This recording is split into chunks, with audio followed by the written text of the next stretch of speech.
Bueno, buenos días a todos y a todas, muchas gracias por estar acá. Bueno, mi nombre es Carla Sibeki, voy a estar como presentadora y moderadora de este panel. Queríamos comentarles algunas de las características y cómo surge este panel y también presentar a sus expositores y cuál fue un poco la intención de realizarlo, ¿no? Lo titulamos Ciencias y Creencias, conversaciones transdisciplinarias sobre verdades, desconfianzas y legitimidades. Y queríamos comentarle un poco en qué se enmarca este panel. Está muy vinculado con dos proyectos que se radican en esta facultad, Ciencias Sociales de la UBA. Un proyecto que tiene características de divulgación científica, que es de la convocatoria VIDAE de la Universidad de Buenos Aires, titulado Creencias Sociales, los cuidados y gestión de los cuerpos, divulgación científica sobre controversias morales en la Argentina post-pandemia.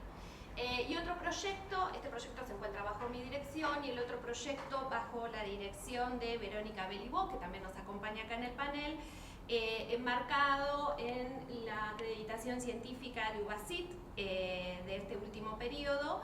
Se llama, titulado Creencias y Política, Representaciones Sociales y Activismos Políticos Religiosos sobre la Gestión del Cuerpo y la Salud. Nos interesa comentarles un poco que, más allá de sus características, un proyecto de total características de investigación aplicada, empírica, y el otro de divulgación científica, los dos tienen como estrategia tomar determinadas temáticas y trabajarlas en la modalidad de controversias, tanto como un recorte de investigación como de divulgación, ¿no? Distintas temáticas que tocan alto nivel de sensibilidad social, que generan preocupación, escándalos, enojos, se transforman en motivos de discusión pública y muchas veces polarizan posiciones.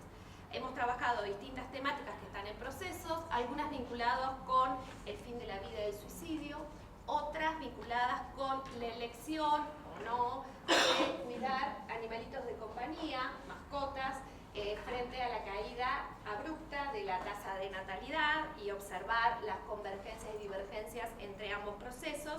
Y el tercero es las vacunas y las distintas posiciones frente a la vacunación, y allí esta última controversia es un poco la que abre el motivo de este panel. En realidad la temática la estamos pensando también como un epicentro que nos permite revisar, ¿no? Como un prisma, perdón, que nos permiten revisar una serie de cuestiones que seguramente saldrán en esta mesa: el lugar del Estado, el cuidado del propio cuerpo y el cuidado del cuerpo de los otros, los procesos de sanación, la relación entre lo biológico y las emociones, la legalidad y la ilegalidad en el ejercicio de profesiones, como puede ser la medicina, la espiritualidad y, por supuesto, el tema eje y un poco convocante, la confianza y la desconfianza hacia la ciencia empírica aplicada. En función de eso, y también un poco el espíritu de ambos proyectos que convergen, es tener una mirada interdisciplinaria. Y por eso hemos invitado a estos panelistas que son referentes de distintas disciplinas. Brevemente los voy a presentar en el orden que van a exponer. Nos acompaña Daniela Osborne, que es doctora en Ciencias Bioquímicas, investigadora del CONICET y profesora de la Universidad Nacional de La Plata. Es directora del Laboratorio de Vacuna Salud, VACSAL, del Instituto de Biotecnología y Biología Molecular, laboratorio de referencia de Coqueluche en Argentina. Es coordinadora desde el 2017 de la Comisión de Vacunología de la Asociación Argentina de Microbiología, y durante la pandemia de COVID-19, Daniela se desempeñó como asesora experta en vacunas, en representación de la Asociación Argentina de Microbiología, y lideró el desarrollo de un proyecto vacunal contra el SARS-CoV. Es miembro core de la Comisión Nacional de Inmunizaciones y en el 2023 recibió el premio CONEX. Luego vamos a tener la intervención de Nicolás Biotti, investigador del CONICET, con base en Escuela IDAES, Universidad de San Martín, sociólogo egresado de la UBA, doctor de antropología. Se interesa en formas de subjetivación, religión y diferentes formas de racionalidad. Luego tendremos la intervención intervención de Lucía Ariza, socióloga y doctora en sociología, investigadora adjunta del CONICET. Sus principales líneas de investigación giran en torno a los estudios sociales de la ciencia y su intersección con los campos de la reproducción, el género y el parentesco. Y por última, Verónica Jiménez Belibó, también integrante del equipo y directora de uno de los proyectos convocantes. Verónica es investigadora principal del CONICET y vicepresidenta de la Asociación de Ciencias Sociales de la Religión de América Latina. Sus áreas de investigación giran en torno a las dinámicas sociales y religiosas del catolicismo, las características de las creencias en la época contemporánea, la articulación religión-salud y las formas de constitución de las identidades y movilidades de los distintos grupos religiosos. Bueno, la dinámica, por supuesto, va a estar moderada por el tiempo, pensamos unos 15 minutos para cada intervención y les comparto también para el público, para el auditorio, cuáles fueron las dos preguntas que nosotros planteamos como convocante de bienvenida y de apertura también, ¿no? La primera, cómo están observando la confianza y la desconfianza en la ciencia en cada una de sus disciplinas de origen o de campos de investigación o de intervención en los cuales están desarrollándose, y cuáles son los temas que para ustedes son particularmente controvertidos en cada una de estas disciplinas o campos de actuación. Así que, bueno, seguramente después surgirán algunos disparadores y otras preguntas luego de sus intervenciones a la manera de reacción, así que le doy la palabra a Daniela. Ahí ¿Estás cómoda? yo sí. Sí. Ahí se escucha. Hace esa cosa, ¿no? Bueno, buen día a todos, todas. La verdad que un placer estar acá. Muchas gracias por la invitación. Fue un desafío de comprendernos, que me encanta por esto de la interdisciplinaridad, transdisciplinaridad y mezclarnos un poco, y sobre todo en temas tan complejos, ¿no? que nos imaginábamos estar viviendo, pero creo que la magnitud de las cosas que estamos viviendo superan lo imaginado. Las vacunas, que es lo que me dedico yo, son objeto de este momento complejo. Las vacunas son complejas en sí mismas y las complejizamos más, sobre todo después de la pandemia. Raramente, para mí muy difícil de comprender. Las vacunas lo que tienen es mucha información, no tanto opinión. Opinión hay, opinión son válidas y hay por todos lados, pero cuando uno habla de salud pública necesita de información contrastable, porque la salud pública implica tener una mirada hacia la calidad de vida, hacia la vida en sí misma.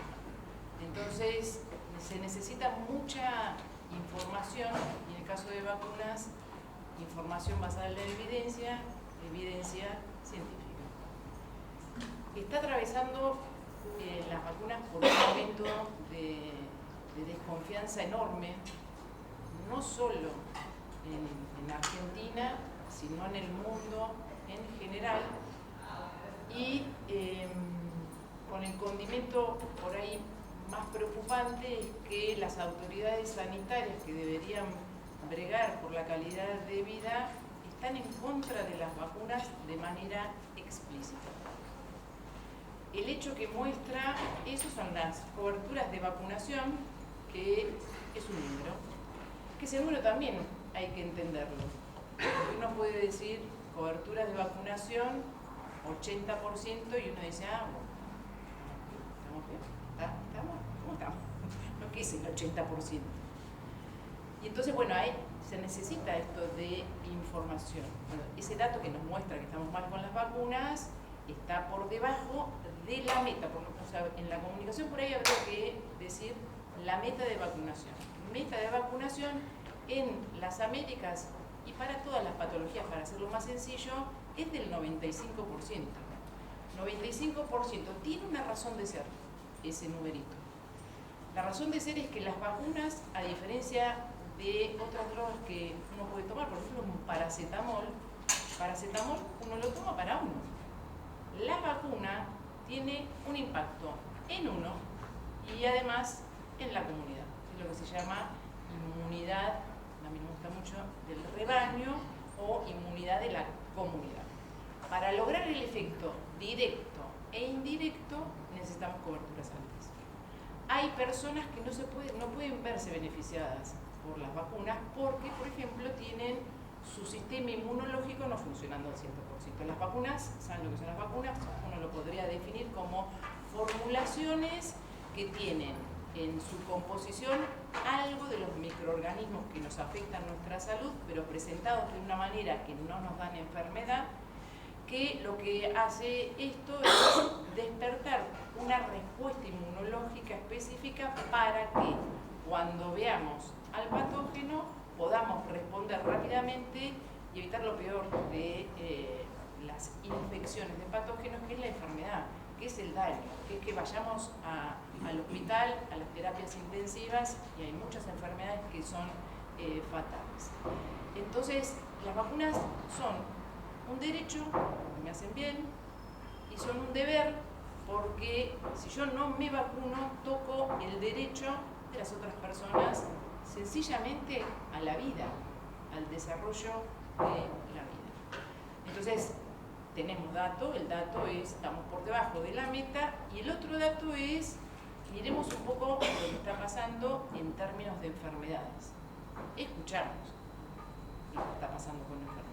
Sarampión, ¿no? Nos pareció que lo habíamos controlado, este brote del comienzo de año. Una persona no vacunada, una nenita no vacunada, viajó, vino acá, aquí, tú. Una enfermedad tremendamente contagiosa. No sé si se acuerdan de la pandemia, estábamos todos preocupados, la mayoría preocupados, mirábamos todo, y hay un valorcito que era el número de personas que se infectan a partir de un infectado. Y en la pandemia se mirá, 3, 4, dependía de la variante. Sarampión, promedio, ¿sí? 17. De una persona infectada, 17 se pueden infectar. Y entonces, bueno, se infectaron, como se vio, lo que tiene sarampión es que se ve rápido, se pudo controlar. Entonces dijimos, qué logro, con esto de que no hay mucha campaña ni nada, un buen logro.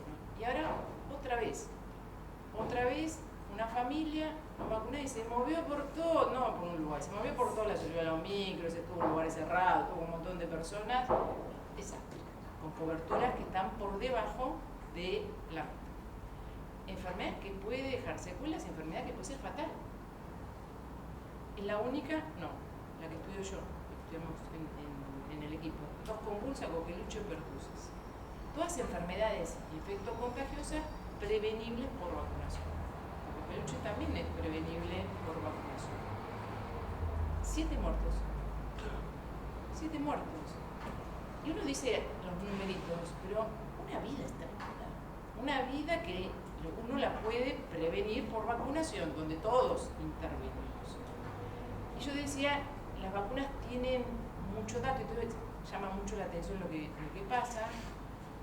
Y los datos que tiene, hay unos que se publicaron hace poquitito, porque se cumplieron 50 años del programa ampliado de inmunizaciones. Eso ocurrió el año pasado, un programa que se hizo, y se está haciendo, se continúa, a nivel global en el mundo, para movilizar todo lo que implica vacunas y vacunación, porque las vacunas están con la vacunación, que requiere de un montón de cosas, ¿no?, para que sea exitoso y para que lleguemos a esas metas. Bueno, se cumplieron los 50 años y mostraron un montón de datos del mundo. Uno de los datos mostrado de dos maneras distintas es espectacular. Y el dato que es espectacular es cuántas vidas salvaron las vacunas. Y el análisis está hecho para, no todas las vacunas, no incluyendo las últimas, sino vacunas contra 14 patógenos. Las vacunas contra 14 patógenos en el mundo durante esos 50 años salvaron 154 millones de vidas. Uno dice millones, es bastante. Pero dicho de otra manera, la otra forma de comunicar, las vacunas contra esos patógenos contra esas enfermedades, salvan 6 vidas por minuto. 6 vidas por minuto, no hay nada que salve 6 vidas por minuto. Y entonces es loco que no tengamos cobertura de vacunación. Y yo digo, una de las razones, la pandemia. Yo era de las que decía, después de esto vamos a salir mejores. Qué equivocada. Re equivocada. Y tampoco entiendo esto de que las vacunas contra la COVID sean la razón, entre otros, porque es muy complejo, no es solamente eso, pero ayudaron, digamos, porque ahí hubo mucha opinión. Yo me acuerdo de cosas como algunos diciendo, ¿cómo vamos a usar esta vacuna de origen ruso, Sputnik, si no está publicado el ensayo en The Lancet? ¿What? ¿Qué? O sea, desconocimiento, y esto informando a la población, ¿por qué va a saber? ¿Qué es The Lancet? ¿No? Para que tenga que una vacuna. Después, bueno, la composición de la vacuna. Hoy tenemos un evento en el Congreso de directamente algo antivacuna, donde cuestionan y hablan desde un lugar del desconocimiento puro, pero lo dicen en un lugar estratégico, Congreso. Tampoco cuestionan, pero bueno, allá de eso, en ese lugar. Y yo digo esto que no, a mí no me cierra que las vacunas contra el COVID, tuvo toda esta opinión, pero hay datos. ¿Por qué la opinión de Lancet, o si hay chips, o si tenían no sé cuántos metales con no sé qué ppm que no ni existe? ¿Saben qué hicieron las vacunas? El primer año de uso de las vacunas contra la COVID, dato, salvaron 20 millones de vidas. ¿Por qué desconfiamos? ¿Porque se hicieron rápido? No podemos explicar por qué se hicieron rápido. No fuimos conejitos de ellos. ¿Por qué se hicieron rápido? Las vacunas es muy complejo. Tener vacunas es lo más grande que hay por lo que hacen, pero digo, nosotros la definimos como piedras angulares en la salud pública y son hitos científicos, ¿no? Que logran esto, ¿no? Este impacto, sin contar esto de permitirnos desarrollo, o sea, nos evitan dejarnos secuelas y daño, ¿no? O sea, sin contar, estamos hablando de vida, que es lo más importante. Entonces, 20 millones de vidas. ¿Por qué se hicieron rápido esas vacunas? Por muchas razones. Por muchas razones. Porque había ciencia en vacunas. Porque había ciencia y había grupos que estaban trabajando en vacunas para otros coronavirus que también estaban provocando impacto. No llegaron a pandemias, pero sí epidemias de importancia. Entonces había investigación. Había investigación en desarrollar una plataforma nueva que el componente de la vacuna, en vez de ser al patógeno entero o a un componente proteico, era otro material, RNA, que ya se estaba estudiando, que estaba en el laboratorio, pero necesitaba salir, pero había mucho conocimiento. Las vacunas tienen un camino que es largo, porque se usan si tienen la evidencia de que son seguras y efectivas. Si no son seguras y efectivas, no se usan, y eso se demuestra en muchos estadios distintos. Primero, en el modelo, una vez que uno diseñó la vacuna y dice la vacuna debería tener esto, uno la tiene que probar en modelos animales. Y eso sale por el código de Nuremberg, que dijo, de los nazis, basta de experimentar con humanos sin tener ninguna evidencia. Se trabaja primero en modelos animales, muy protocolizado, con mucho cuidado para tener algo de evidencia, para después ver si eso funciona con algo de evidencia en otro animal distinto, que es el humano. Entonces, primero se hacen esos estudios que se llaman una fase preclínica. De todos los diseños que hay, no todos son exitosos. En sí hay un promedio de que de todo lo que se diseña, un 7% tiene éxito en ese estadio de ensayo preclínico. Si sale todo bien eso, uno tiene que escribir lo que se llaman las fases clínicas, los protocolos para fase clínica, muy sistematizados, muy contenidos, muy controlados, muy todo, que son 3 fases clínicas que son secuenciales, fase 1, fase 2, fase 3, en donde va incrementándose el número de voluntarios que van incluyéndose en esos estudios con el objeto de la diversidad. No todos reaccionamos igual a nada, y entonces necesitamos diversidad, pero digamos, en esa fase lo que se quiere hacer es ir contestando preguntas clave. ¿Es la vacuna segura en el humano? ¿Es la vacuna inmunogénica en el humano? ¿Es la vacuna eficaz para lo que se quiere? Eso vamos contestando en las distintas fases. Si falla en alguna, se frena. La primera pregunta es segura? Si es segura pasa a la 2, si anda bien, en la 2 se mira otra vez seguridad e inmunogenicidad con un grupo más grande, y en el tercero se vuelve a mirar seguridad y eficacia. En el caso de, me quedan 5 minutos, en el caso de las vacunas de la COVID, pasaron por esos estadios, preclínico, fase 1, fase 2, fase 3. ¿Qué es lo que pasó? Que lo que se hizo es que no se esperó a hacer secuencial, se largaba a la 1, se solapó a la 2 y la 2 solapada a la 3.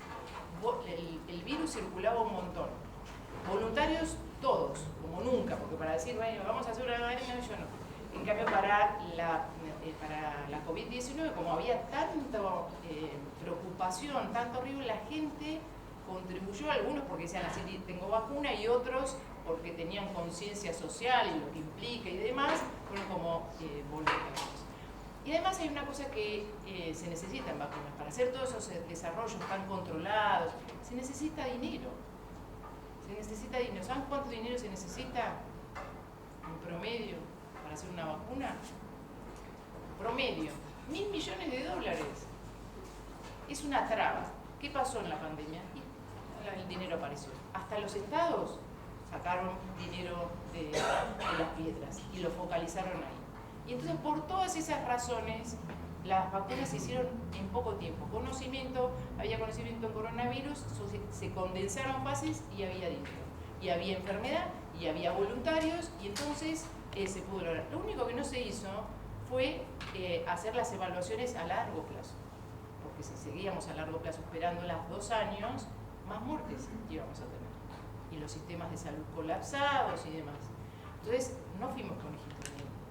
Fuimos beneficiarios de otro desarrollo en ciencia. Y fue también un hito para la vacunología porque entró una plataforma nueva, que es la plataforma de los ácidos nucleicos del ARN mensajero, que impactó también en el desarrollo de otras vacunas que estamos también empleando. Tiene mucha información, entonces las vacunas como para decir de dónde viene la desconfianza. Y una parte también es en la comunicación. Todas las vacunas del calendario nacional de vacunación, que hay que sacarse un sombrero, que para mí es una obra de arte, ese calendario nacional de vacunación, son preventivas, se dan cuando estamos bien. Entonces hay que tener como conciencia de ciudadano, conciencia social de qué momento nos tenemos que dar la vacuna. Para lo cual hay que comunicar. ¿Ustedes escucharon propagandas de vacunarse? Una sola escuché yo. Ante la baja de cobertura de vacunación, vos que te vacunaste, vacunar a tu hijo. Y cuando uno lo ve el escrito de eso, dice, elegí vacunar. ¿Cómo elegí vacunar? No se puede elegir. No se puede elegir porque esto impacta no solamente a uno, esto que estamos diciendo, no es que vos y vos, no, vos y el otro, que es la vacuna. Entonces, nosotros tenemos un calendario que es espectacular, espectacular. Y tiene 2 características, y tenemos una ley de vacunas y vacunación. 2 características. Gratuito. ¿Para qué es gratuito? Para equidad. Todos y todos tenemos que tener acceso a las vacunas. ¿Saben cuánto vale cualquier, o por ejemplo la vacuna, si quieren viajar a Brasil y que tenemos fiebre amarilla, ¿saben cuánto vale la dosis de fiebre amarilla? 300.000. 300.000 pesos. Un impedimento. ¿Quién puede? Entonces, no, gratuitas y obligatorias. Obligatorias no por una cuestión vigilante, obligatorio por esto de que necesitamos la cobertura para hacer el efecto indirecto de las vacunas. Necesitamos comunicación, es complejo, el calendario es complejo, 19 vacunas que nos damos a distintas edades con un espaciamiento particular, incluso con estados fisiológicos para, digamos, para las embarazadas, para el personal de salud, para las personas que están en alto riesgo, digamos, es complejo. Entonces la comunicación tiene que ser continua, constante, eso está faltando, no nos podemos comunicar. Y estas cositas comunican extrañamente, o descomunican. Esto hace mucho mal, como hace mucho bien también, ¿no? Pero hace mucho mal, porque ahí no hay filtración de información con fundamento o sostenido con datos contrastables. Aparecen así y además hay algoritmos, y hay algoritmos que rebustean que las vacunas no sé qué, ¿cómo se llama? Julio razona que no sé qué razona, y no razona nada y está en contra y dice unas cosas y le aparece una cosa que le dice muchos likes y la persona dice, ay, mira, este debe saber porque dice 104.000 likes tiene. Y entonces tú se mete ese lugar y entra y el oído está tan preocupado con muchas otras cosas que hay forma de comunicar de algunas personas que entra fácil. Ay, no, porque las vacunas te pueden hacer, y entonces tocan sentimientos, incertezas y demás, y no estamos haciendo mucho. No estamos haciendo mucho y entonces nos está pasando lo que nos está pasando, y pasa esto también, que las autoridades, digamos que hay autoridades antivacunas. Estamos mirando un país del norte y el secretario de salud es antivacuna. Esto que nos pasa hoy, antivacuna. O sea, han atravesado o han llegado a lugares que eran impensables que llegaran. Así que necesitamos que se comunique, necesitamos pensar en el otro también, ¿no? En uno y en el otro. Esto nos han sacado también la palabra un poco de las libertades. Entonces dice, ay, no, me sacan la libertad a elegir. Bueno, si no te vacunás, vos le sacás la libertad de la otra persona a vivir. Entonces, bueno, es complejo, multifactorial, después hay cuestiones religiosas y demás, pero están pasando pobres las vacunas por un momento de desconfianza y desacreditación que tenemos que revertirlo, y que tenemos mucha información, tenemos que comunicarla y aprender a comunicar a todos los oídos de todas las maneras posibles para que estas vacunas sigan haciendo lo que nos hacen, vivir.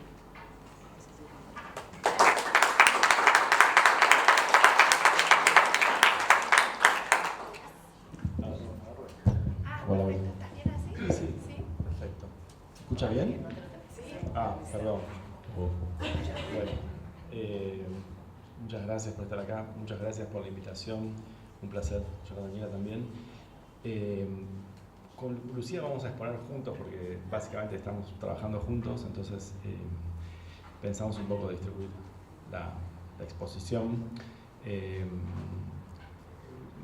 Básicamente lo que habíamos pensado con Lucía, contarles algunas cuestiones sobre un proyecto que nosotros tenemos desde hace un tiempo, que es un proyecto, un PIP de CONICET, dedicado justamente al tema de las verdades, desconfianzas, legitimidades de la ciencia, etcétera, etcétera, que también, digamos, coordinamos con Gabriel Nardachioni acá de la UBA, que trabaja justamente estos temas.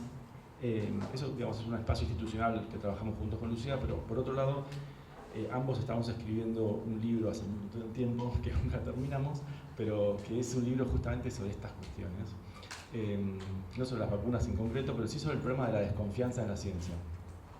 Y ahí tenemos como un doble rol, porque Lucía viene más sobre todo de la sociología de la ciencia, y yo vengo un poco más de los estudios de la religión, pero ahí hay un punto de conexión, que es un poco la premisa epistemológica de la cual nosotros partimos, que es algo que planteaba Daniela recién justamente al final de su intervención, que es esta cuestión de las incertezas y la dimensión de la creencia en la ciencia, digamos, ¿no?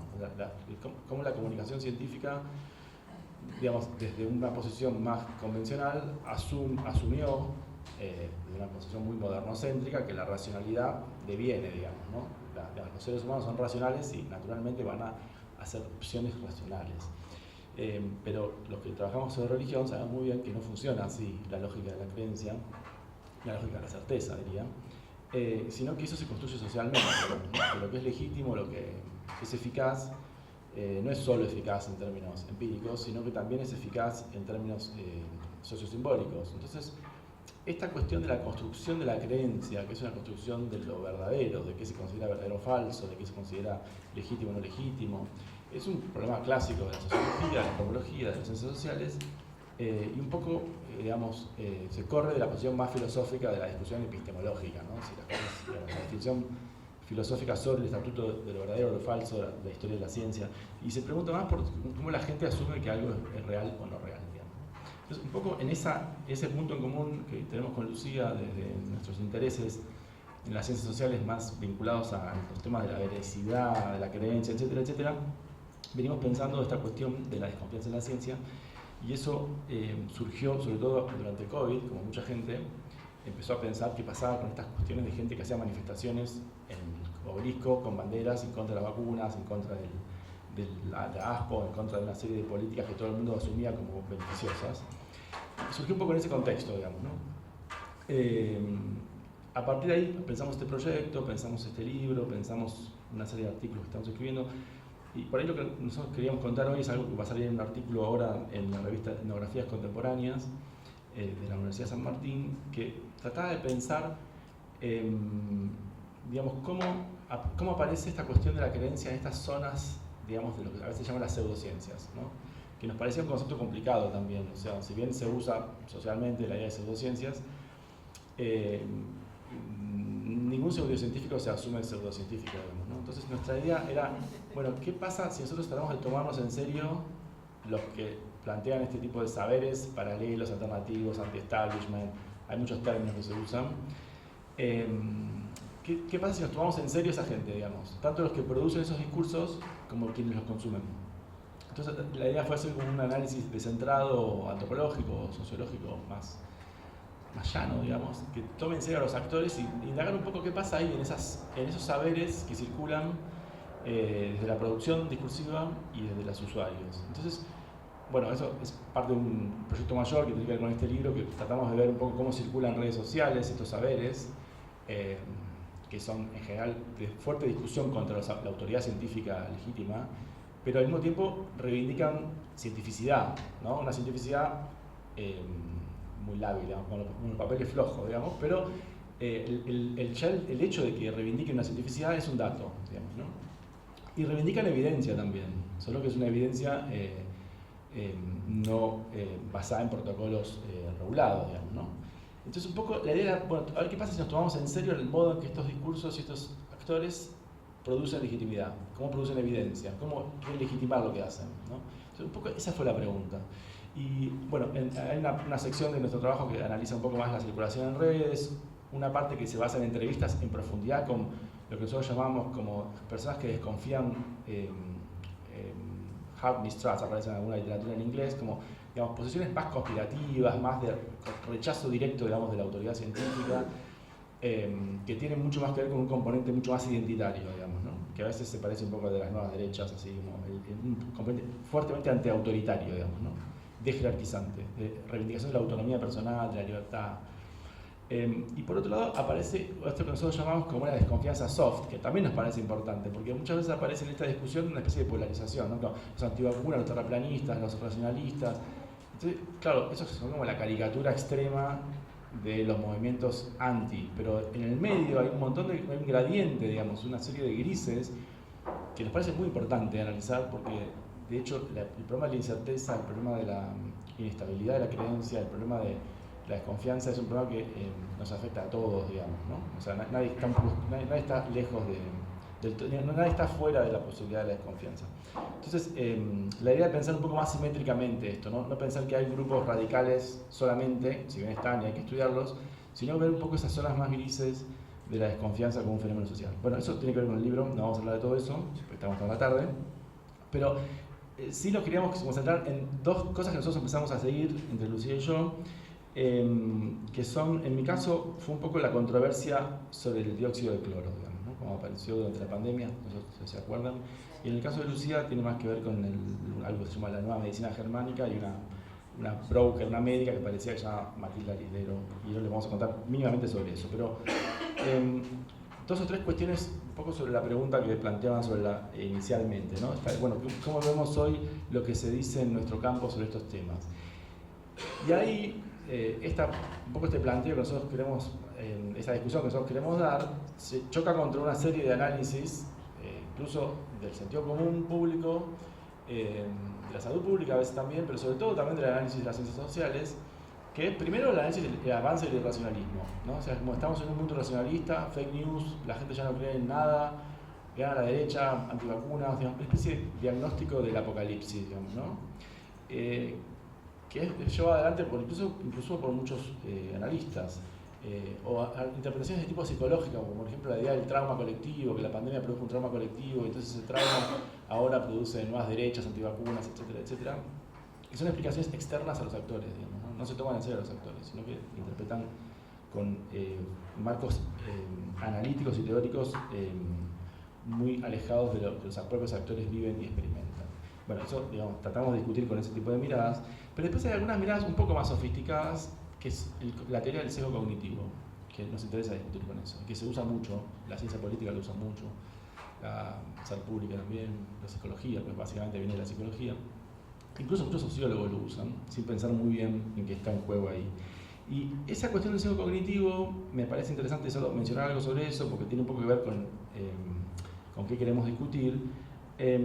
Surge, no sé si alguien recuerda eso, pero surge en la década de 50 con un psicólogo social que se llama Leon Festinger, que estudió un grupo religioso, ya que estamos en la jornada de religión.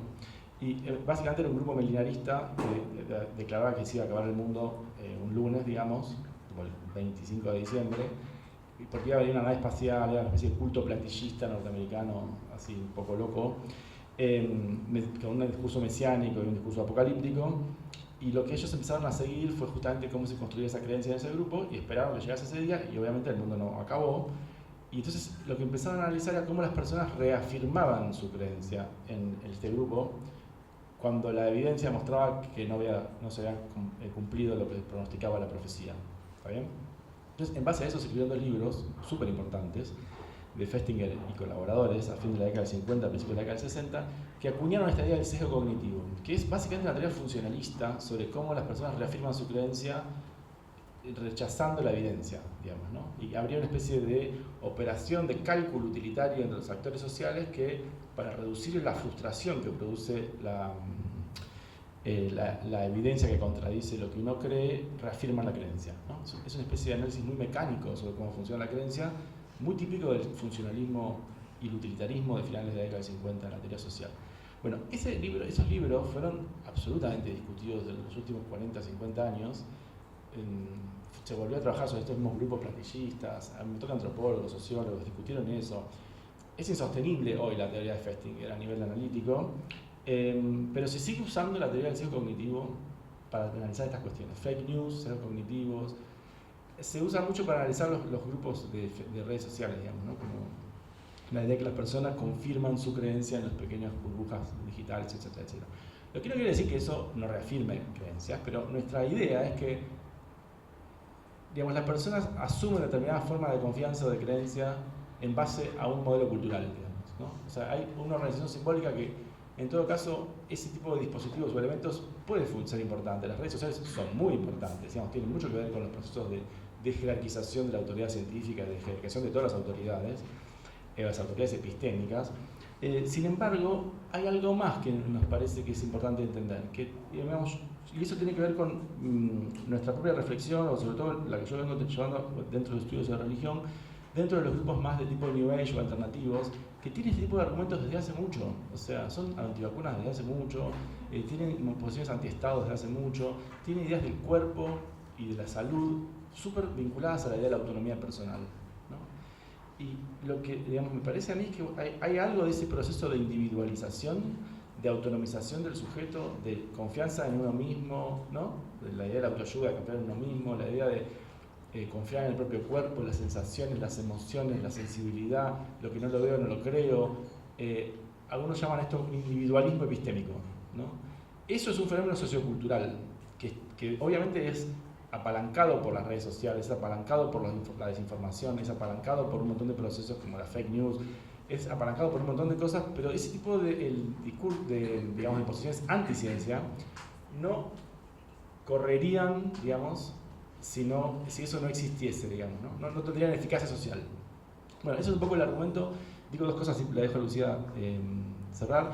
Un poco lo que yo estaba trabajando era justamente el dióxido de cloro, cómo apareció en Argentina durante la pandemia. Entonces los restantes argentinos recordarán el programa de Liliana Canosa, que fue como tomó dióxido de cloro, fue un escándalo. Bueno, ese momento, digamos, también un chico que murió en Epuyén, en la Patagonia, porque los padres le dieron dióxido de cloro, que era justamente de una comunidad hippie un poco alternativa, digamos, etcétera, etcétera. Pero digamos, yo lo que estoy siguiendo es un poco la genealogía de este dispositivo, que surge en Estados Unidos, un tipo que se llama Jim Hubble, que fundó una iglesia, un grupo religioso que se llamaba la sustancia milagrosa, lo llamaba él, ¿no? Y fundó un grupo religioso un poco medio platillista, una cosa bastante bizarra, pero en la versión que trascendió es una especie de discípulo de este Jim Hubble, que se llama Andreas Kalker, que es un suizo, que tiene una especie de doctorado en física cuántica incomprobable, pero que es alguien que promovió mucho en una especie de libros y en redes digitales. Entonces, un poco lo que yo estoy siguiendo es cómo las personas asumen este tipo de elemento, digamos, que tiene que ver con la idea de autocurarse, de autogestionar la propia salud, de desconfiar de los fármacos. Bueno, cómo despliegan teorías conspirativas en base a esta sustancia y cómo la sustancia es importante, digamos, ¿no? La sustancia no es solo algo que viene a sumarse a la creencia, sino que la propia sustancia produce un ensamblaje con la forma de considerar qué es verdadero, qué es falso, etcétera, etcétera. Bueno, la dejo a Lucía y listo. Gracias.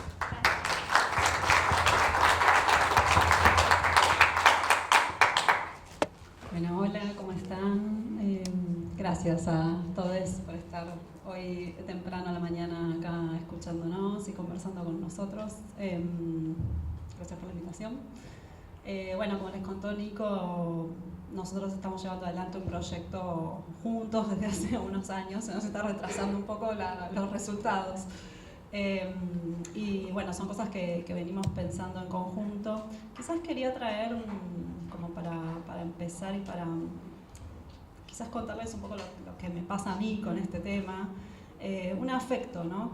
que me parece que en el que todos de alguna manera nos podemos reconocer, que es la repulsión que nos genera en muchos casos la desconfianza en la ciencia, ¿no? Esta sensación de profundo desconcierto cuando nos encontramos con personas que nos dicen no me voy a vacunar porque las vacunas tienen metales, porque te inyectan cosas, te inyectan un micro no sé qué que hace que te puedan detectar dónde estás en cada momento, y además no están comprobadas, y uno, digo, la sensación de una es de mucho desconcierto, incluso de mucho rechazo a esos discursos, ¿no? Precisamente porque, bueno, somos sujetos socializados en otros discursos muy diferentes, ¿no? En discursos más ilustrados, donde la ciencia tiene un valor, donde creemos en el valor de la racionalidad, donde creemos que la ciencia produce una evidencia que es superior a otros tipos de evidencia, donde creemos en los ensayos clínicos que mencionaba Daniela como el gold standard, digamos, ¿no? El tipo de evidencia más sofisticado que la humanidad ha logrado producir hasta la fecha sobre qué constituye un dato, ¿no? O un hecho científico o una prueba científica, ¿no? Y cuando nos encontramos, digamos, con personas que no conectan con el valor de todo esto, ¿no? Con la racionalidad, la evidencia, nos genera un gran desconcierto. Y me parece que en este momento, un poco, creo que también lo que traía Daniela, estamos un poco en ese momento, ¿no? De qué hacemos frente a estos discursos con los cuales sentimos que no tenemos ni un punto de contacto, ¿no? O sea, ¿cómo entablamos una conversación con esas personas que piensan tan distinto de nosotros, entre comillas, ¿no? Me parece que este es un problema que estamos teniendo, es un problema que también está teniendo el Estado para comunicar políticas de salud y hablar el momento muy particular de quién gobierna en Argentina en este momento, ¿no?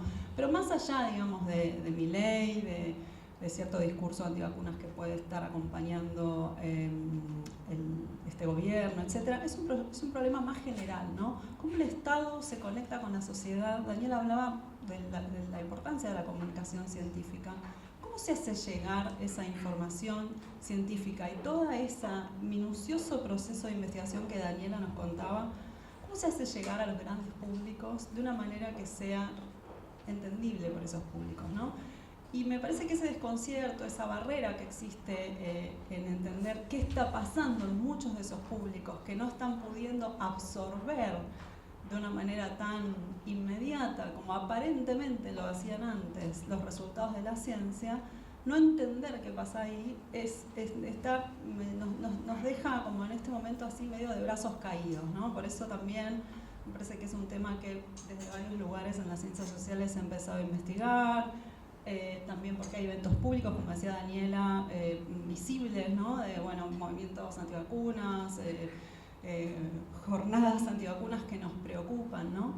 Un poco desde estos aspectos es que también nosotros empezamos este trabajo de campo que venimos realizando. Debo reconocer que en mi caso personal, Nico me parece que tenía el camino un poco más allanado, porque al estudiar procesos religiosos me parece que de alguna manera él estaba más preparado quizás para encontrarse con tomar en serio, digamos, esas experiencias alternativas tan distintas, ¿no? que postulan que es posible creer en algo que no se ve, ¿no?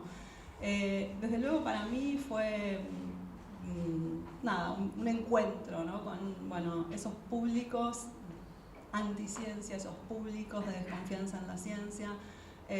Hace un tiempo también evalué una tesis de licenciatura que dirigió Nico sobre un grupo terraplanista que se juntaba en Palermo, digamos. Hay toda una disposición de quien investiga a adentrarse en esas experiencias y hay algo como de lo incómodo, ¿no? en ese encuentro con algo que no nos resulta quizás demasiado comprensible en primera instancia. Yo he visto en estos últimos años muchas cosas en Instagram, en las redes sociales, bastante, digamos, increíbles, por decirlo así. He visto hasta personas que en Argentina postulan que hay una invasión de lagartos que nos están dominando y que están, medio invasión B, pero contemporáneo, digamos, ¿no?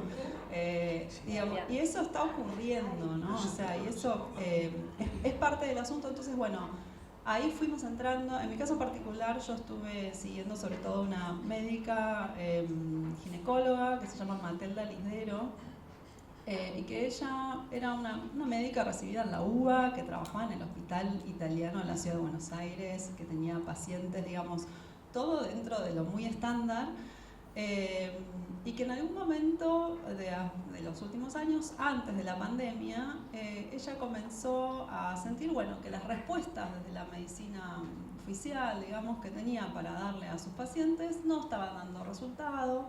Y empezó ella misma a desconfiar de eso que tenía encarnado como su hábitus médico, ¿no? Y a partir de esa sensación de quedarse corta con las herramientas que la medicina le daba, empezó a hacer todo una deconstrucción, podríamos decir, un camino distinto, ¿no? Y alejarse progresivamente, eventualmente renuncia al hospital italiano, y se empieza a formar en las teorías de Dirk Hammer. Dirk Hammer fue un médico alemán que estudió toda su carrera de medicina en Alemania, obtuvo incluso diferentes grados de, digamos, posgrados, especialización, etc. Y en algún momento a este médico le sucede una tragedia personal, que es que su hijo es asesinado en Italia en una situación muy confusa, y a partir de ese asesinato él y su mujer desarrollan ambos cáncer. Su mujer eventualmente muere, él sigue con vida. A partir de ese hecho, él comienza a elaborar una teoría sobre dónde se origina la enfermedad, ¿no? Y empieza desde luego a desnaturalizar todas las explicaciones más corrientes del producto de la enfermedad, de cuál es el origen del cáncer, etc. Y postula una teoría que es que el cáncer y muchas otras, en general, digamos, todas las dolencias graves o no graves que nos afectan, son producto de un shock psicológico muy duro, que no es verbalizado en el momento en el cual ocurre y que queda encapsulado, digamos, en el sujeto y que toma una parte determinada del cerebro que está relacionada con ese evento, o sea, nuestro cerebro estaría parcializado en diferentes zonas y cada zona estaría relacionada con diferentes zonas del cuerpo, y hace toda una conexión, digamos, entre el shock psicológico, la imposibilidad de verbalizarlo, la incidencia material concreta de ese shock psicológico en el cerebro y cómo ese shock en el cerebro produce una serie de desencadenamientos biológicos que producen la enfermedad. Lo interesante de Hammer, así como de Matilda Lisdero, es que son médicos, ¿no? Es que son médicos, pero evidentemente utilizan las herramientas de la ciencia médica de una manera distinta, ¿no? Empiezan a hacer cosas con ese saber médico bastante heterodoxas, digamos, para su medio, por decir algo, para su medio inmediato, ¿no? Matilda Lisdero, por ejemplo, dice que la enfermedad no la producen los virus, que la enfermedad obviamente tiene que ver con otras cosas, que para ella es el miedo, por eso la pandemia, que generaba miedo, generaba enfermedad, o sea, había un círculo vicioso, digamos, ¿no? Medio de comunicación que te alerta, que te mete miedo, más miedo tenés, más enfermedad y más tu inmunidad más se suprime, por lo tanto más te enfermas. Hammer, el shock psicológico, ¿no?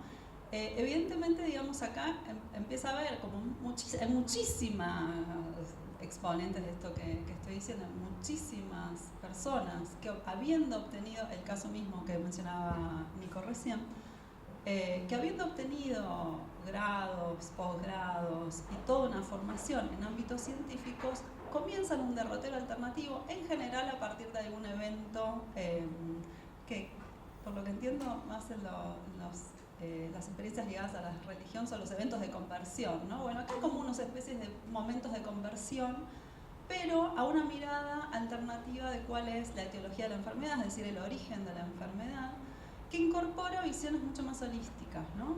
Es decir, donde, a diferencia de lo que la ciencia y la medicina más hegemónica hacen, que parcializan el cuerpo y separan el cuerpo de las emociones, ¿no? Y tratan lo orgánico, la materialidad del cuerpo no estaría en principio influenciada, digamos, por las emociones del sujeto, por sus vivencias, sus experiencias, sino que hay algo de la dimensión orgánica y su interacción con el entorno, con los virus, con las bacterias, que es el origen de la enfermedad.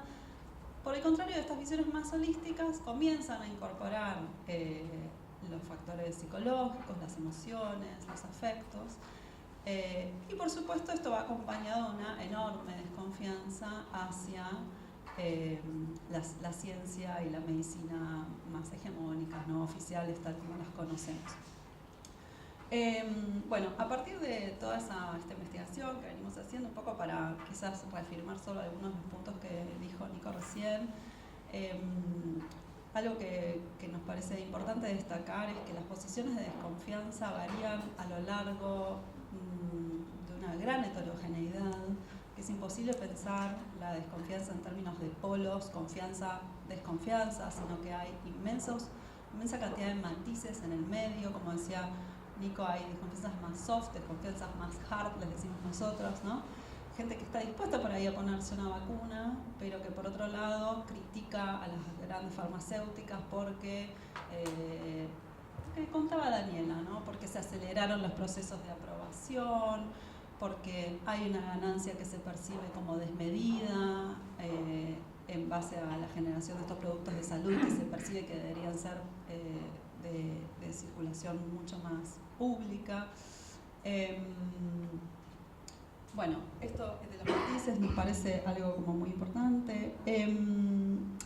También la cuestión, lo dijo Nicolás recién, qué nuevas formas de evidencia suponen estas formas alternativas de de generar, digamos, respuestas a la enfermedad, nuevas formas de evidencia que entran claramente en contradicción con los ensayos clínicos randomizados y que tienen que ver con esta palabra que nosotros la queríamos patentar, el individualismo metodológico, pero ya vimos que nos la publicaron, epistemológico, y nos la publicaron antes, así que ya no podemos, ¿no? Que es como esto de la experiencia, la evidencia que no me pasó a mí por el cuerpo no es evidencia. O sea, si yo no lo experimenté, no lo vi cómo actúa en mi propio cuerpo, no vi qué efectos tiene, o no se lo di, Nico tiene unas entrevistas buenas sobre uno que le daba los medicamentos o las intervenciones que desarrollaba al gato, a la planta, ¿no? Si no veo muy de cerca y muy chiquito ahí mismo cómo eso funciona y produce un efecto,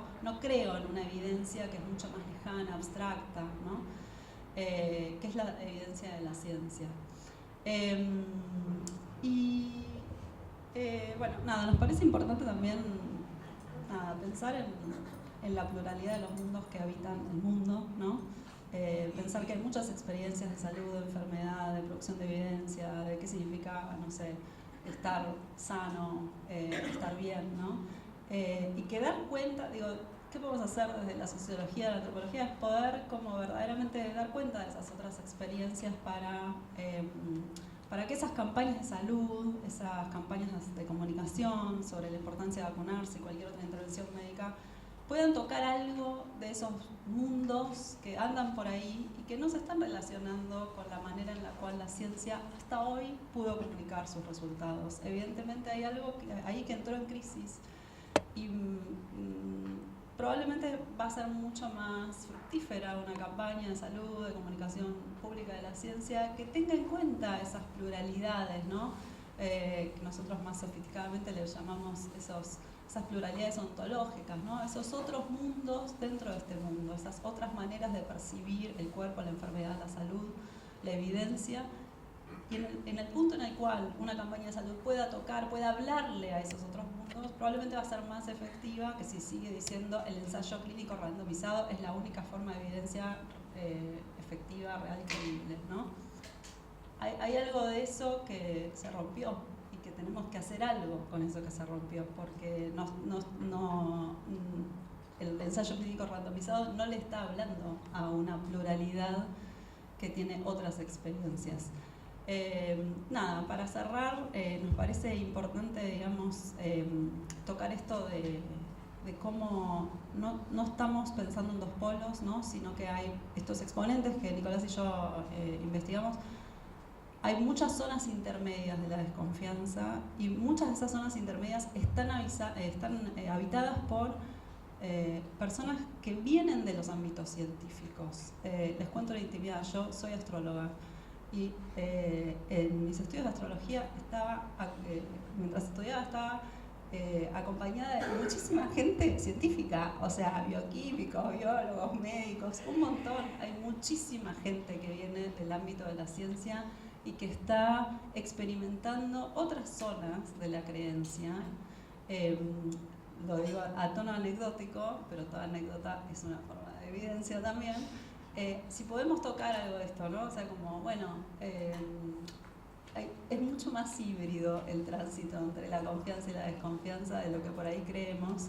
Me parece que por ahí estamos en una senda un poco más útil, digamos, para conectar esos mundos entre sí. Así que bueno, acá termino. Gracias.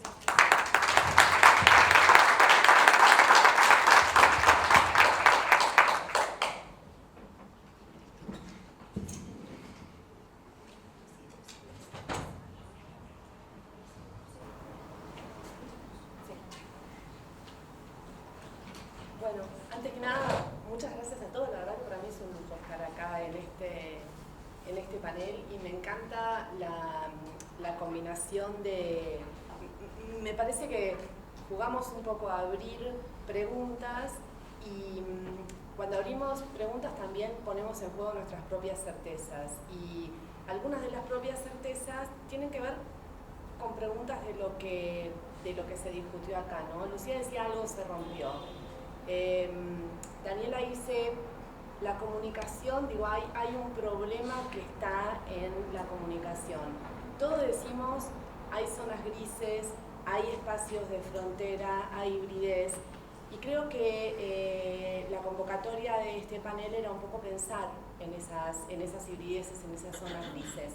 También pensar ya esta relación entre religión y ciencia nos lleva un poco a eso. Si nosotros pensamos en las viejas formas, en la vieja relación entre religión y ciencia, pensamos como en una especie de dos pugilistas que están uno en cada lugar del ring, cada uno sosteniendo sus propias verdades, y esa imagen que tampoco digo que que son imágenes que surgieron en realidad en el conocimiento del sentido común a través de, no sé, del entretenimiento, de las formas de conocer. Es algo que, si hay algo que pasa con eso, es que no responde a la sociedad que nosotros estamos mirando hoy. Cuando yo me hacía estas preguntas, como muchos acá, la pandemia nos desencadenó reflexiones, no solo nos cambió el mundo, sino que también empezamos a pensar un montón de cosas. Y una de las cosas que yo empecé a pensar es precisamente cuál era la relación entre religión y ciencia, a partir de mi campo, el campo en el que yo estaba. En el principio, así como cuando empezó el COVID, algunos se dedicaron a hacer vacunas, cosa que yo además agradezco mucho. Otros fuimos convocados para hacer otro tipo de cuestiones, y desde CONICET hubo como un enorme trabajo para ver, bueno, en qué estaba sobre todo la población vulnerable. Entonces se desempeñó un gran trabajo que luego fue publicado por CONICET, en donde nos dedicamos a hacer entrevistas cada uno al campo que tenía disponible, y una de las cosas que yo hice fue entrevistar a líderes barriales de zonas vulnerables, muchos de ellos eran sacerdotes.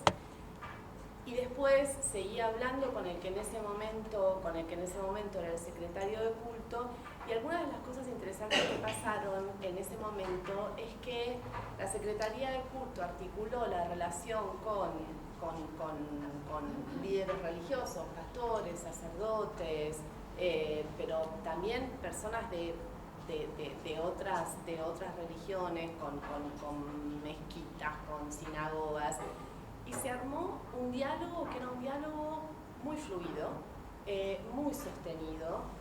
Lo primero que hicieron todas las instituciones religiosas fue poner a disposición del Estado lo que tenían: espacios para aislar personas, lugares para vacunar, sistema de repartir alimentos. Es decir, en Argentina la relación entre las instituciones religiosas y los espacios estatales es como un músculo entrenado, y eso funcionó en ese momento.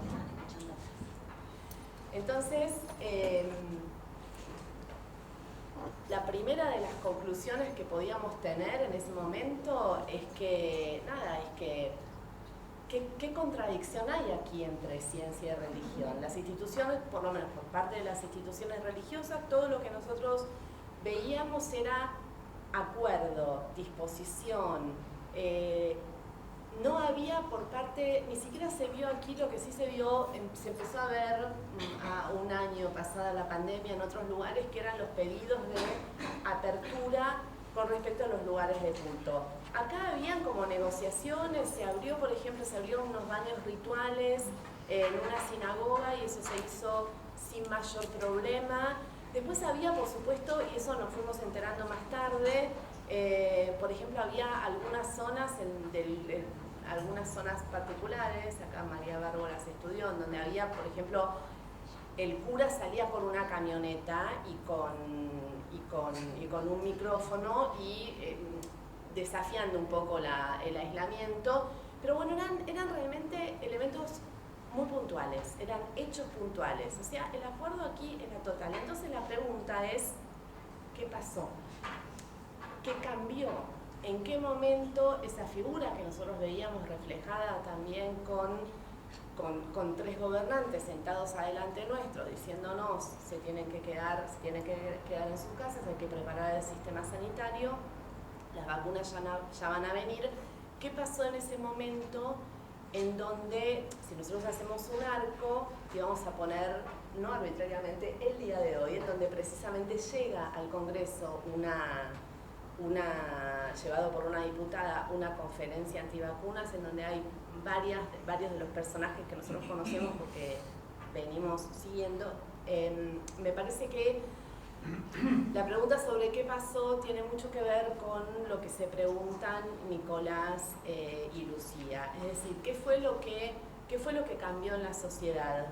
¿Qué hizo que hace que las personas manifiesten públicamente resistencias a determinados elementos del sistema sanitario que han demostrado claramente su eficacia?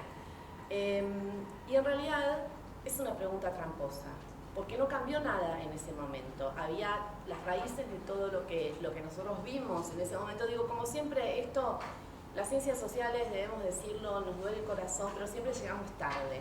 Es decir, explicamos más vale los fenómenos, pensamos los fenómenos, pero somos más eficientes pensando hacia atrás. Y en este sentido, eso que decía Nicolás, que nosotros hay procesos que ya estaban antes. Todas, por ejemplo, todo el auge de las teorías conspirativas que explotaron después de la pandemia, nosotros veníamos viendo antes, solo que los mirábamos desde un lugar epistemológico diferente. Los mirábamos como, uy, qué curioso, ¿no? Uy, qué curiosa esta teoría conspirativa.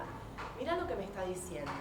Mirá cómo junta, porque yo trabajo católicos, ¿no? Mirá cómo junta las viejas teorías antisemitas del catolicismo con lo antimasónico, y mirá cómo pone aquí las vacunas y cómo las compañías farmacéuticas se relacionan, por ejemplo, con Rothschild.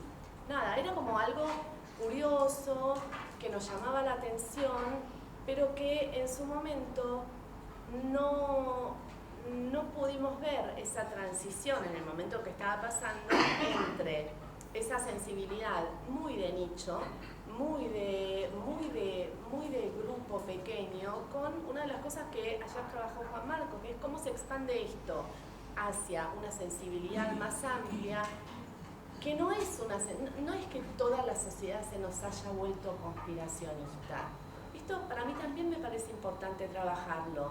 Lo que decían Lucía y Nicolás, trabajar los grises es acá fundamental, porque lo que termina pasando es que nosotros miramos en determinados medios, en espacios de comunicación, en la discusión en redes, cómo se acentúan determinados argumentos que nos llaman la atención, y después lo que termina pasando es que esos argumentos terminan difundiéndose de una manera soft. Voy a tomar la categoría después igual. Terminan difundiéndose de una manera soft, terminan funcionando en el campo, terminan articulándose con otras formas anteriores. Nosotros con lo que lo articulamos mucho es con las formas autónomas de la creencia. Cuando nosotros hicimos nuestras encuestas sobre creencias y actitudes religiosas en Argentina, lo que nos dio es que había 6 de cada 10 argentinos que dicen que se relacionan con Dios por su propia cuenta. Es decir, se relacionan con la creencia, pero la relación es no encuadrada en instituciones. Y a mí me parece que esto es lo central.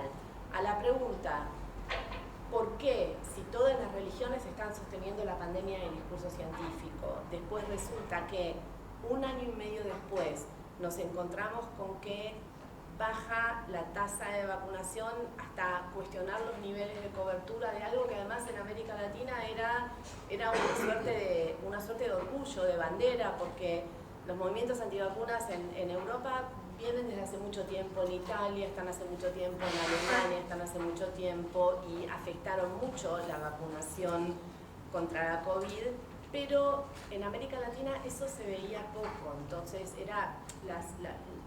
había poco cuestionamiento a las vacunas, a pesar de que si nosotros hacemos como un poco de historia hacia atrás y si trabajamos con lo que nos dicen los historiadores de la medicina, vemos que, por ejemplo, en el caso de la viruela o en el caso de la vacunación por la polio, también había miedos, también había desconfianza, todas estas cosas aparecían.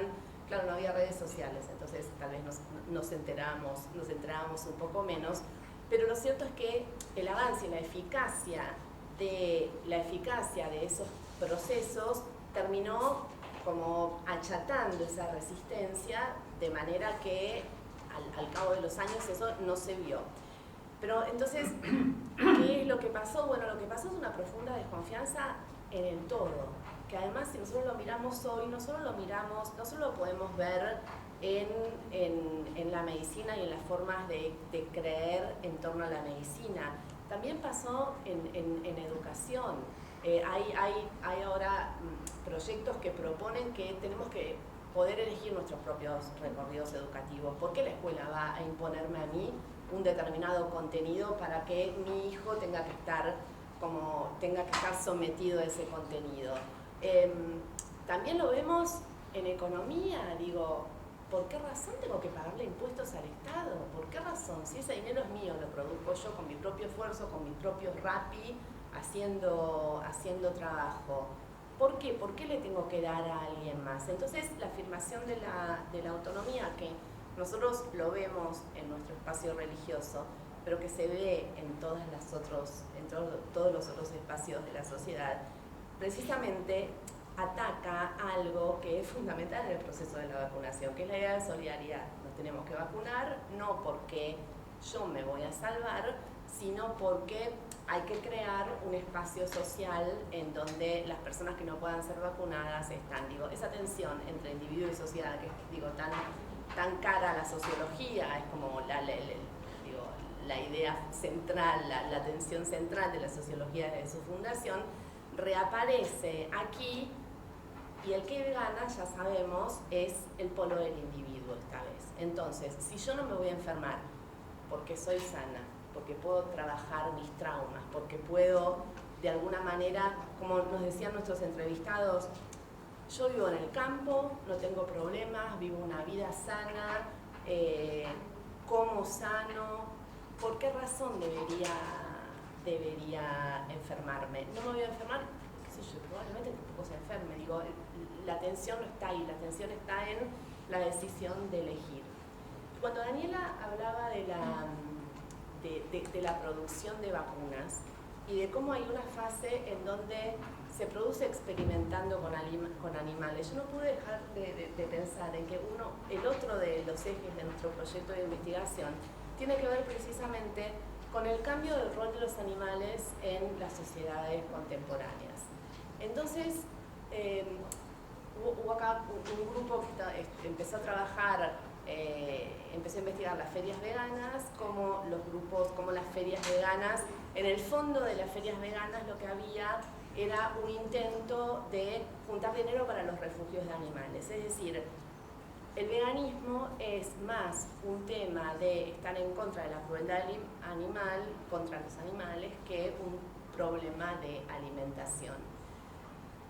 Yo lo que pensaba es, vamos nosotros a salir a decir no se preocupen, porque las vacunas son seguras. ¿Saben por qué? Porque primero fueron testeadas en animales precisamente para no testearlas en humanos. ¿Saben lo que nos van a decir? Nos van a decir, son crueles, ¿cómo van a hacer eso con los animales? Eso no nos lo va a decir todo el mundo. Es una sensibilidad que está flotando. Vamos a encontrar algunos que nos van a decir, uy, sí, la verdad que cagada. Vamos a encontrar otros que van a hacer marchas y que van a ir a la rural para pelearse con los gauchos que están tratando de vender sus animales premiados. Y van a haber otros que se lo cuestionen y que digan, si yo evito comer carne vacuna, ¿por qué me voy a poner una vacuna que fue testeada en animales, que sufrieron animales? Entonces, acá tenemos como toda una serie de sensibilidades encadenadas que nosotros podemos cambiar las piezas de comunicación de las vacunas. Ahora, si nosotros no vemos a quién le estamos hablando, si nosotros no tenemos en cuenta cuáles son estas sensibilidades que están operando en el campo, nos vamos a equivocar. Nos vamos a equivocar porque, de nuevo, no vamos a ir con un discurso que pueda ser escuchado. Esto además se trabajó muchísimo, por ejemplo, ya que Nico trajo el trauma, ¿no? Se trabajó muchísimo en los estudios sobre genocidio. Inmediatamente después a los procesos de genocidio no hay forma de hablar del genocidio.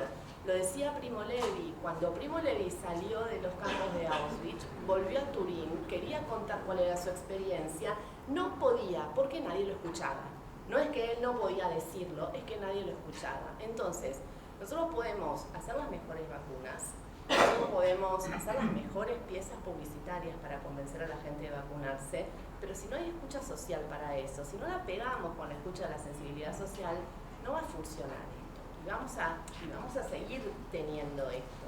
Entonces, teniendo bajas de vacunas. Entonces, me parece que hay algo de esas sensibilidades sociales que definitivamente nos tenemos que tomar en serio. O sea, las cosas que en esta facultad ya lo sabemos, las personas no piensan lo que piensan porque les llenan la cabeza, no piensan lo que piensan porque son llevadas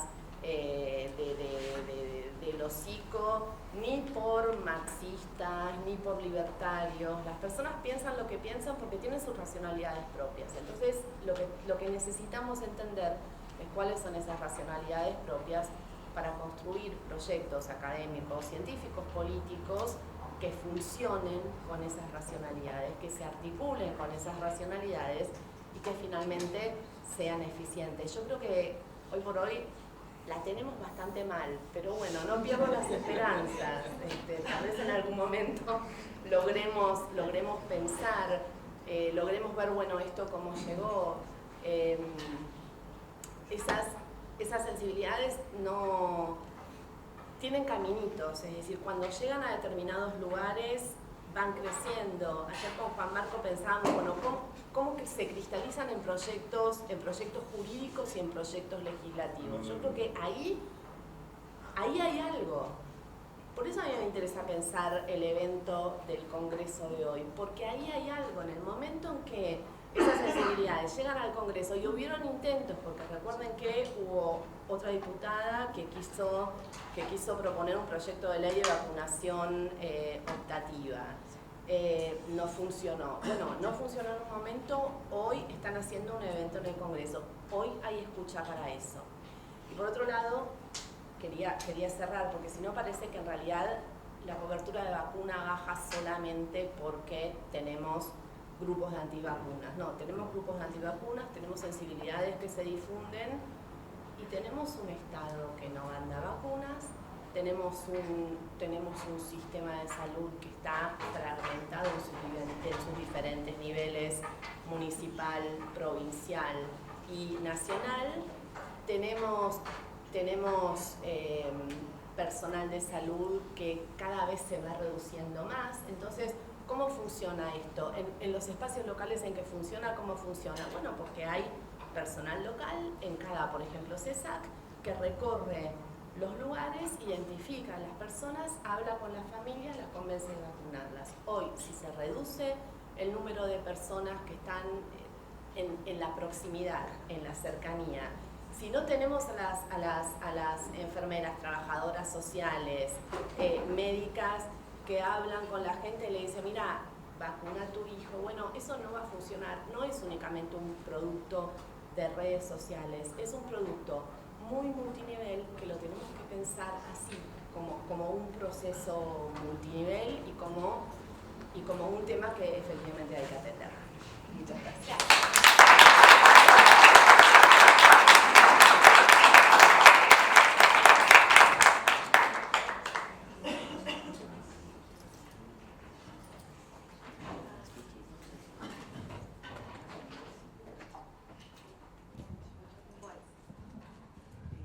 Bueno, agradecerle muchísimo a los expositores.